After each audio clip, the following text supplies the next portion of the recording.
श्री आदित्य स्तोत्रम्। नवग्रहाणां सर्वेषां सूर्यादीनां पृथक् पृथक् पीडा च दुस्सहा राजन् जायते सततं नृणां। पीडानाशाय राजेन्द्र नमामि शृणु भास्वतः। सूर्यादीनां च सर्वेषां पीडा नश्यति शृण्वतः। आदित्यः सविता सूर्यः पूषार्कः शीघ्रगो रविः। भगत्तष्ट्वार्यमाहंसो हेलिस्तेजो निधिर्हरिः। दीननाथो दिनकरः सप्तसप्तिः प्रभाकरः। विभावसुरवेदकर्ता वेदांगो वेदवाहनः। हरिदस्वः कालवक्त्रः कर्मसाक्षी जगत्पतिः।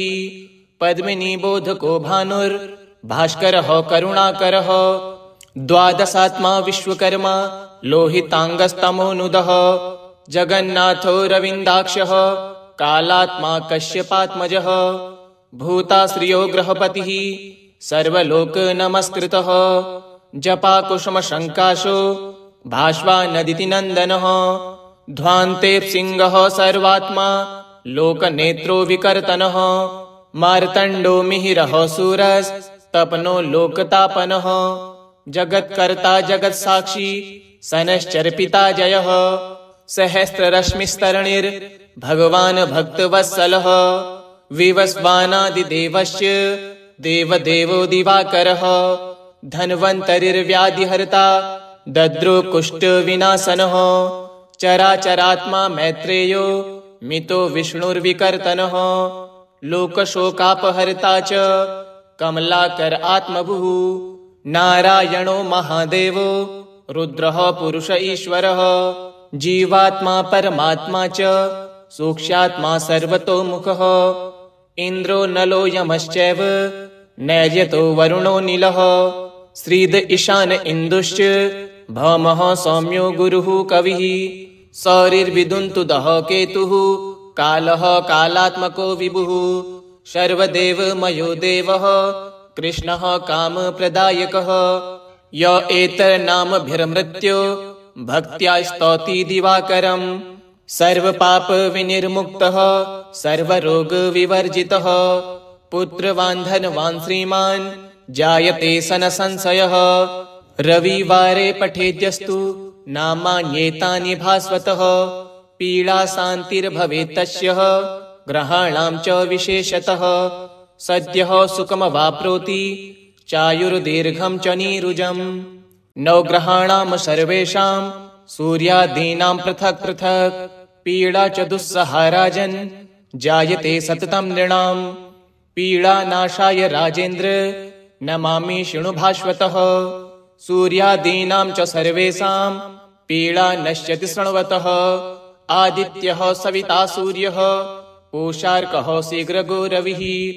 भगत्तष्ट्वार्यमाहंसो हेलिस्तेजो निधिर्हरिः।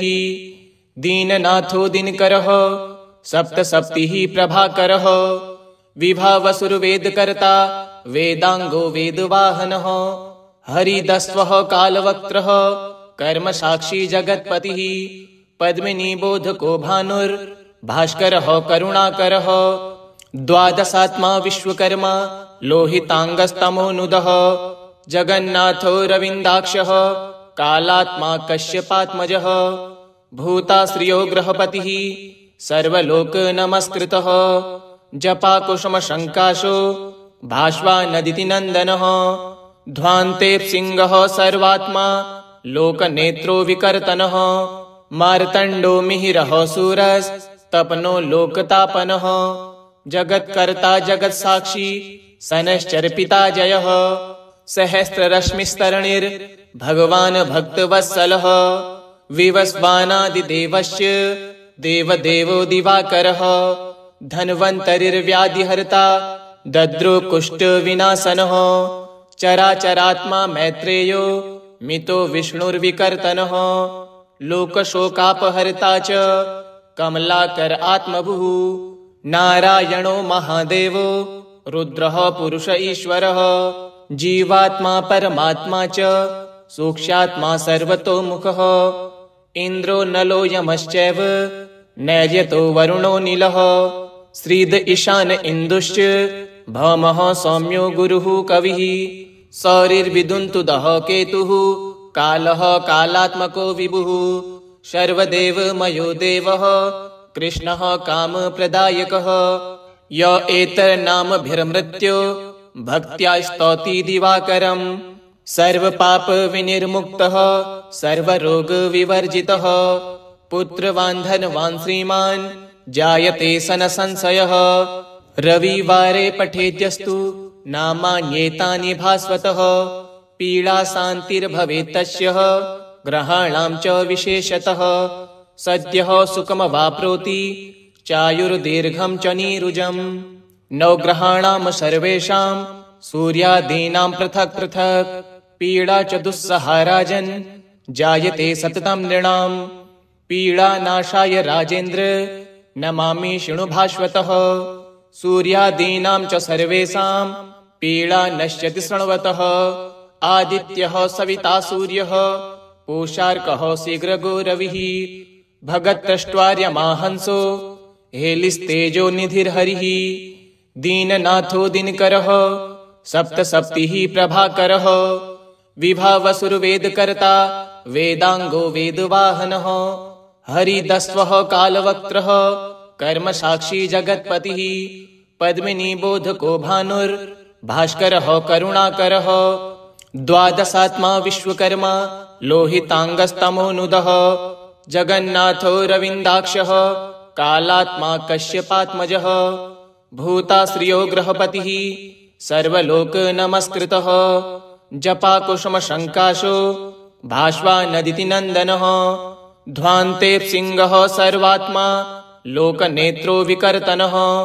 मार्तण्डो मिहिरः सूरस्तपनो लोकतापनः जगत्कर्ता जगत्साक्षी सनश्चर्पिता जयः सहस्ररश्मिस्तरणिर्भगवान् भक्तवत्सलः विवस्वानादिदेवस्य देवदेवो दिवाकरः धन्वन्तरिर्व्याधिहर्ता दद्रो कुष्ठविनाशनः चराचरात्मा मैत्रेयो मितो विष्णुर्विकर्तनः लोकशोकापहर्ता च कमलाकर आत्मभुः नारायणो महादेवो रुद्रः पुरुष ईश्वरः जीवात्मा परमात्मा च सूक्ष्मात्मा सर्वतोमुखः इन्द्रो नलो यमश्चैव नैर्यतो वरुणो नीलः श्रीद ईशान इन्दुश्च भौमः सौम्यो गुरुः कविः सौरिर्विदुन्तुदः केतुः कालः कालात्मको विभुः सर्वदेवमयो देवः कृष्णः कामप्रदायकः य एतन्नामभिर्मृत्यो भक्त्या स्तौति दिवाकरम् सर्वपापविनिर्मुक्तः सर्वरोगविवर्जितः पुत्रवान् धनवान् श्रीमान् जायते सन संशयः रविवारे पठेद्यस्तु नामान्येतानि भास्वतः पीडा शान्तिर्भवेत् तस्य ग्रहाणां च विशेषतः सद्यः सुखमवाप्नोति चायुर्दीर्घं च नीरुजम् नवग्रहाणां सर्वेषां सूर्यादीनां पृथक् पृथक् पीडा च दुस्सहा राजन् जायते सततं नृणाम् पीडानाशाय राजेन्द्र नमामि शृणु भास्वतः सूर्यादीनां च सर्वेषां पीडा नश्यति शृण्वतः आदित्यः सविता सूर्यः पूषार्कः शीघ्रगो रविः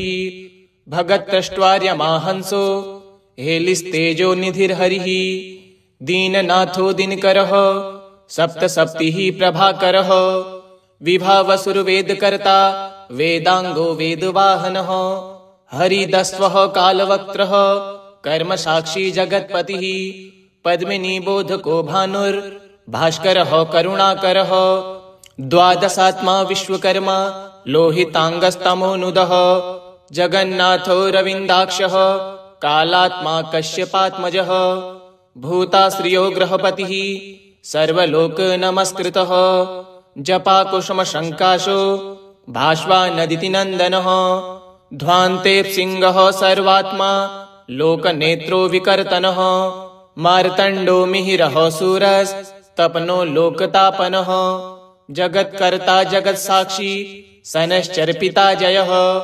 सहस्ररश्मिस्तरणिर्भगवान् भक्तवत्सलः विवस्वानादिदेवस्य देवदेवो दिवाकरः धन्वन्तरिर्व्याधिहर्ता दद्रुकुष्ठविनाशनः चराचरात्मा मैत्रेयो मितो विष्णुर्विकर्तनः लोकशोकापहर्ता च कमलाकर आत्मभुः नारायणो महादेवो रुद्रः पुरुष ईश्वरः जीवात्मा परमात्मा च सूक्ष्मात्मा सर्वतोमुखः इन्द्रो नलो यमश्चैव नैर्यतो वरुणो नीलः श्रीद ईशान इन्दुश्च भौमः सौम्यो गुरुः कविः सौरिर्विदुन्तुदः केतुः कालः कालात्मको विभुः सर्वदेवमयो देवः कृष्णः कामप्रदायकः य एतन्नामभिर्मृत्यो भक्त्या स्तौति दिवाकरम्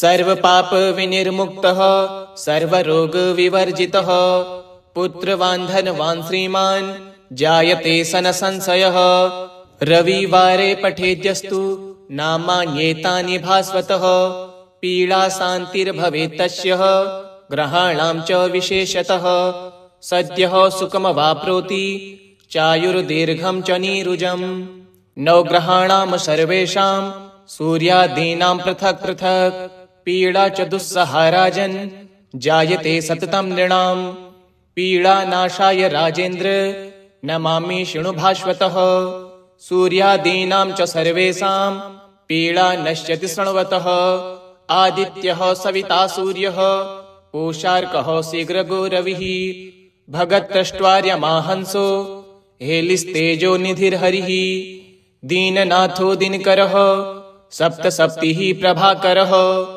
विभावसुरवेदकर्ता वेदांगो वेदवाहनः हरिदस्वः कालवक्त्रः कर्मसाक्षी जगत्पतिः पद्मिनीबोधको भानुर्भास्करः करुणाकरः द्वादशात्मा विश्वकर्मा लोहितांगस्तमोनुदः जगन्नाथो रविन्दाक्षः कालात्मा कश्यपात्मजः भूताश्रियो गृहपतिः सर्वलोकनमस्कृतः जपाकुसुमशङ्काशो भास्वानदिति नन्दनः ध्वान्तेप्सिंहः सर्वात्मा लोकनेत्रो विकर्तनः मार्तण्डो मिहिरः सूरस्तपनो लोकतापनः जगत्कर्ता जगत्साक्षी सनश्चर्पिता जयः सहस्ररश्मिस्तरणिर्भगवान् भक्तवत्सलः विवस्वानादिदेवस्य देवदेवो दिवाकरः धन्वन्तरिर्व्याधिहर्ता दद्रुकुष्ठविनाशनः चराचरात्मा मैत्रेयो मितो विष्णुर्विकर्तनः लोकशोकापहर्ता च कमलाकर आत्मभुः नारायणो महादेवो रुद्रः पुरुष ईश्वरः जीवात्मा परमात्मा च सूक्ष्मात्मा सर्वतोमुखः इन्द्रो नलो यमश्चैव नैर्यतो वरुणो नीलः श्रीद ईशान इन्दुश्च भौमः सौम्यो गुरुः कविः सौरिर्विदुन्तुदः केतुः कालः कालात्मको विभुः सर्वदेवमयो देवः कृष्णः कामप्रदायकः य एतन्नामभिर्मृत्यो भक्त्या स्तौति दिवाकरम् सर्वपापविनिर्मुक्तः सर्वरोगविवर्जितः पुत्रवान् धनवान् श्रीमान् जायते सन संशयः रविवारे पठेद्यस्तु नामान्येतानि भास्वतः पीडा शान्तिर्भवेत् तस्य ग्रहाणां च विशेषतः सद्यः सुखमवाप्नोति चायुर्दीर्घं च नीरुजम् नवग्रहाणां सर्वेषां सूर्यादीनां पृथक् पृथक् पीडा च दुस्सहा राजन् जायते सततं नृणाम् पीडानाशाय राजेन्द्र नमामि शृणु भास्वतः सूर्यादीनां च सर्वेषां पीडा नश्यति शृण्वतः आदित्यः सविता सूर्यः पूषार्कः शीघ्रगो रविः भगत्तष्ट्वार्यमाहंसो हेलिस्तेजो निधिर्हरिः दीननाथो दिनकरः सप्तसप्तिः प्रभाकरः विभावसुरवेदकर्ता वेदांगो वेदवाहनः हरिदस्वः कालवक्त्रः कर्म साक्षी जगत्पतिः पद्मिनी बोधको भानुर्भास्करः करुणाकरः द्वादशात्मा विश्वकर्मा लोहितांगस्तमोनुदः जगन्नाथो रविन्दाक्षः कालात्मा कश्यपात्मजः भूताश्रियो गृहपतिः सर्वलोक नमस्कृतः जपाकुसुमशङ्काशो भास्वानदिति नन्दनः ध्वान्तेप्सिंहः सर्वात्मा लोकनेत्रो विकर्तनः मार्तण्डो मिहिरः सूरस्तपनो लोकतापनः जगत्कर्ता जगत्साक्षी सनश्चर्पिता जयः सहस्ररश्मिस्तरणिर्भगवान् भक्तवत्सलः विवस्वानादिदेवस्य देवदेवो दिवाकरः धन्वन्तरिर्व्याधिहर्ता दद्रो कुष्ठविनाशनः चराचरात्मा मैत्रेयो मितो विष्णुर्विकर्तनः लोकशोकापहर्ता च कमलाकर आत्मभुः नारायणो महादेवो रुद्रः पुरुष ईश्वरः जीवात्मा परमात्मा च सूक्ष्मात्मा सर्वतोमुखः इन्द्रो नलो यमश्चैव नैर्यतो वरुणो नीलः श्रीद ईशान इन्दुश्च भौमः सौम्यो गुरुः कविः सौरिर्विदुन्तुदः केतुः कालः कालात्मको विभुः सर्वदेवमयो देवः कृष्णः कामप्रदायकः य एतन्नामभिर्मृत्यो भक्त्या स्तौति दिवाकरम् सर्वपापविनिर्मुक्तः सर्वरोगविवर्जितः पुत्रवान् धनवान् श्रीमान् जायते सनसंशयः रविवारे पठेद्यस्तु नामान्येतानि भास्वतः पीडाशान्तिर्भवेत् तस्य ग्रहाणां च विशेषतः सद्यः सुखमवाप्नोति चायुर्दीर्घं च नीरुजम्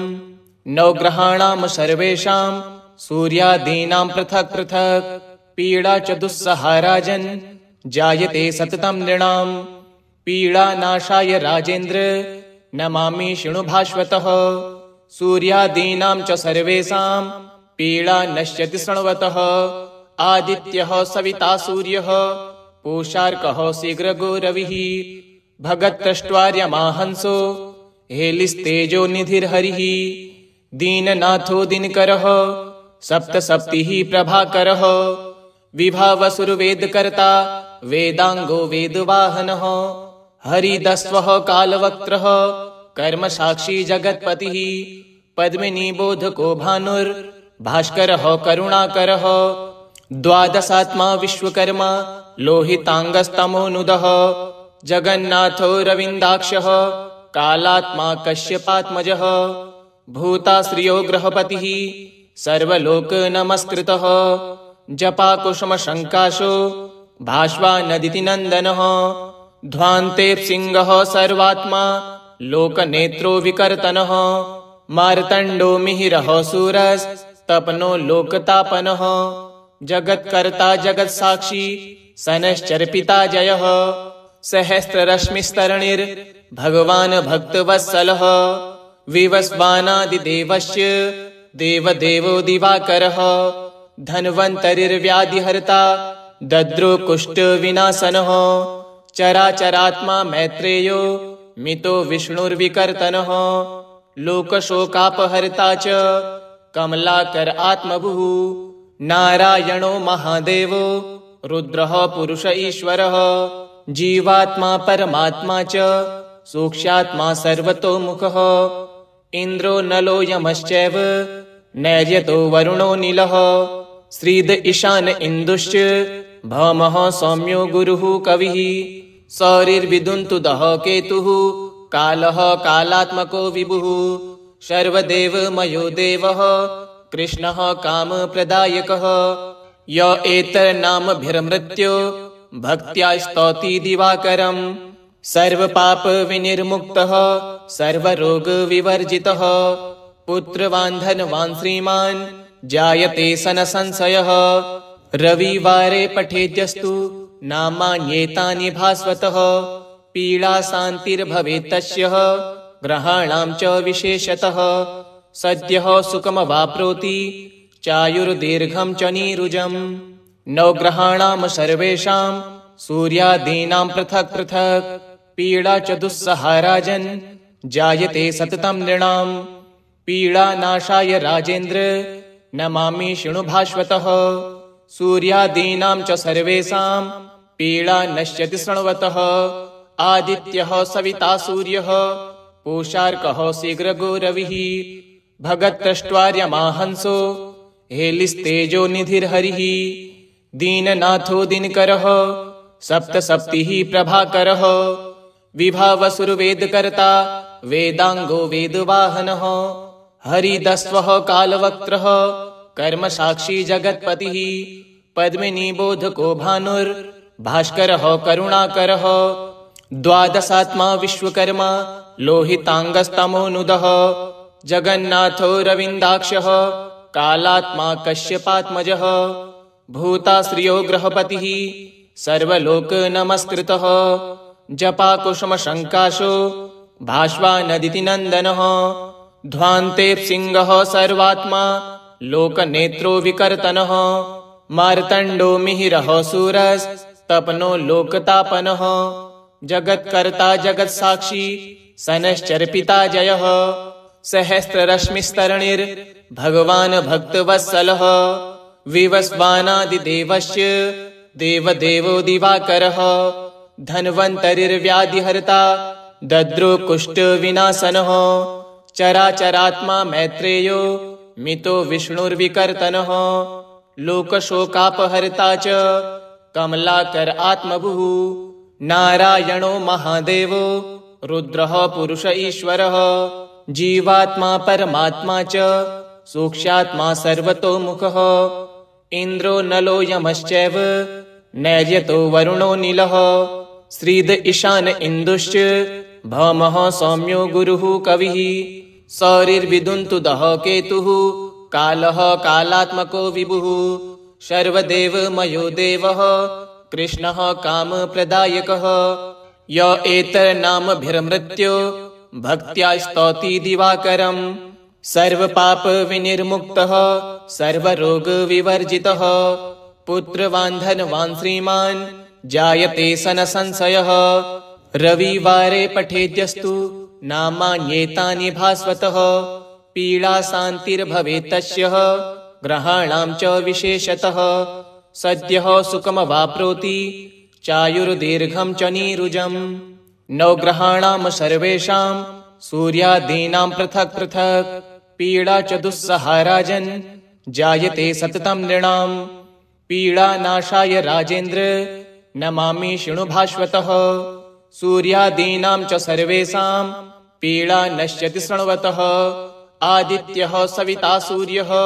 पूषार्कः शीघ्रगो रविः भगत्तष्ट्वार्यमाहंसो हेलिस्तेजो निधिर्हरिः दीननाथो दिनकरः सप्तसप्तिः प्रभाकरः विभावसुरवेदकर्ता वेदांगो वेदवाहनः हरिदस्वः कालवक्त्रः कर्मसाक्षी जगत्पतिः पद्मिनीबोधको भानुर्भास्करः करुणाकरः द्वादशात्मा विश्वकर्मा लोहितांगस्तमोनुदः जगन्नाथो रविन्दाक्षः कालात्मा कश्यपात्मजः भूताश्रियो ग्रहपतिः सर्वलोकनमस्कृतः जपाकुसुमशङ्काशो भास्वानदिति नन्दनः ध्वान्तेप्सिंहः सर्वात्मा लोकनेत्रो विकर्तनः मार्तण्डो मिहिरः सूरस्तपनो लोकतापनः जगत्कर्ता जगत्साक्षी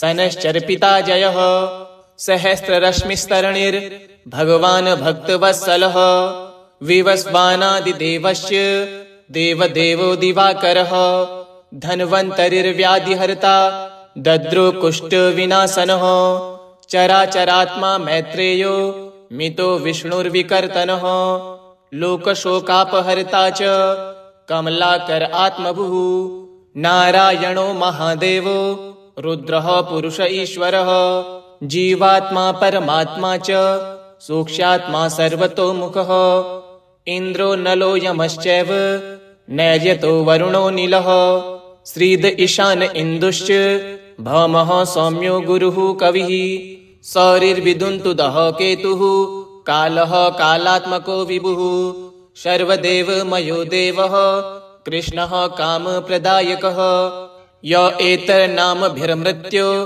भक्त्या स्तौति दिवाकरम् सर्वपापविनिर्मुक्तः सर्वरोगविवर्जितः पुत्रवान् धनवान् श्रीमान् जायते सन संशयः रविवारे पठेद्यस्तु नामान्येतानि भास्वतः पीडा शान्तिर्भवेत् तस्य ग्रहाणां च विशेषतः सद्यः सुखमवाप्नोति चायुर्दीर्घं च नीरुजम् नवग्रहाणां सर्वेषां सूर्यादीनां पृथक् पृथक् पीडा च दुस्सहा राजन् जायते सततं नृणां पीडानाशाय राजेन्द्र नमामि शृणु भास्वतः सूर्यादीनां च सर्वेषां पीडा नश्यति शृण्वतः आदित्यः सविता सूर्यः पूषार्कः शीघ्रगो रविः भगत्तष्ट्वार्यमाहंसो हेलिस्तेजो निधिर्हरिः दीननाथो दिनकरः सप्तसप्तिः प्रभाकरः विभावसुरवेदकर्ता वेदांगो वेदवाहनः हरिदस्वः कालवक्त्रः कर्मसाक्षी जगत्पतिः पद्मिनीबोधको भानुर्भास्करः करुणाकरः द्वादशात्मा विश्वकर्मा लोहितांगस्तमोनुदः जगन्नाथो रविन्दाक्षः कालात्मा कश्यपात्मजः भूताश्रियो ग्रहपतिः सर्वलोकनमस्कृतः जपाकुसुमशङ्काशो भास्वानदिति नन्दनः ध्वान्तेऽप्सिंहः सर्वात्मा लोकनेत्रो विकर्तनः मार्तण्डो मिहिरः सूरस्तपनो लोकतापनः जगत्कर्ता जगत्साक्षी सनश्चर्पिता जयः सहस्ररश्मिस्तरणिर्भगवान् भक्तवत्सलः विवस्वानादिदेवस्य देवदेवो दिवाकरः धन्वन्तरिर्व्याधिहर्ता दद्रो कुष्ठविनाशनः चराचरात्मा मैत्रेयो मितो विष्णुर्विकर्तनः लोकशोकापहर्ता च कमलाकर आत्मभुः नारायणो महादेवो रुद्रः पुरुष ईश्वरः जीवात्मा परमात्मा च सूक्ष्मात्मा सर्वतोमुखः इन्द्रो नलो यमश्चैव नैर्यतो वरुणो नीलः श्रीद ईशान इन्दुश्च भौमः सौम्यो गुरुः कविः सौरिर्विदुन्तुदः केतुः कालः कालात्मको विभुः सर्वदेवमयो देवः कृष्णः कामप्रदायकः य एतन्नामभिर्मृत्यो भक्त्या स्तौति दिवाकरम् सर्वपापविनिर्मुक्तः सर्वरोगविवर्जितः पुत्रवान् धनवान् श्रीमान् जायते सन संशयः रविवारे पठेद्यस्तु नामान्येतानि भास्वतः पीडा शान्तिर्भवेत् तस्य ग्रहाणां च विशेषतः सद्यः सुखमवाप्नोति चायुर्दीर्घं च नीरुजम् नवग्रहाणां सर्वेषां सूर्यादीनां पृथक् पृथक् पीडा च दुस्सहा राजन् जायते सततं नृणां पीडानाशाय राजेन्द्र नमामि शृणु भास्वतः सूर्यादीनां च सर्वेषां पीडा नश्यति शृण्वतः आदित्यः सविता सूर्यः पूषार्कः शीघ्रगो रविः भगत्तष्ट्वार्यमाहंसो हेलिस्तेजो निधिर्हरिः दीननाथो दिनकरः सप्तसप्तिः प्रभाकरः विभावसुरवेदकर्ता वेदांगो वेदवाहनः हरिदस्वः कालवक्त्रः कर्मसाक्षी जगत्पतिः पद्मिनीबोधको भानुर्भास्करः करुणाकरः द्वादशात्मा विश्वकर्मा लोहितांगस्तमोनुदः जगन्नाथो रविन्दाक्षः कालात्मा कश्यपात्मजः भूताश्रियो ग्रहपतिः सर्वलोकनमस्कृतः जपाकुसुमशङ्काशो भास्वानदिति नन्दनः ध्वान्तेऽप्सिंहः सर्वात्मा लोकनेत्रो विकर्तनः मार्तण्डो मिहिरः सूरस्तपनो लोकतापनः जगत्कर्ता जगत्साक्षी सनश्चर्पिता जयः सहस्ररश्मिस्तरणिर्भगवान् भक्तवत्सलः विवस्वानादिदेवस्य देवदेवो दिवाकरः धन्वन्तरिर्व्याधिहर्ता दद्रो कुष्ठविनाशनः चराचरात्मा मैत्रेयो मितो विष्णुर्विकर्तनः लोकशोकापहर्ता च कमलाकर आत्मभुः नारायणो महादेवो रुद्रः पुरुष ईश्वरः जीवात्मा परमात्मा च सूक्ष्मात्मा सर्वतोमुखः इन्द्रो नलो यमश्चैव नैर्यतो वरुणो नीलः श्रीद ईशान इन्दुश्च भौमः सौम्यो गुरुः कविः सौरिर्विदुन्तुदः केतुः कालः कालात्मको विभुः सर्वदेवमयो देवः कृष्णः कामप्रदायकः य एतन्नामभिर्मृत्यो भक्त्या स्तौति दिवाकरम् सर्वपापविनिर्मुक्तः सर्वरोगविवर्जितः पुत्रवान् धनवान् श्रीमान् जायते सन संशयः रविवारे पठेद्यस्तु नामान्येतानि भास्वतः पीडा शान्तिर्भवेत् तस्य ग्रहाणां च विशेषतः सद्यः सुखमवाप्नोति चायुर्दीर्घं च नीरुजम्। इति श्री भविष्यपुराणे श्री आदित्यस्तोत्रम् सम्पूर्णम्।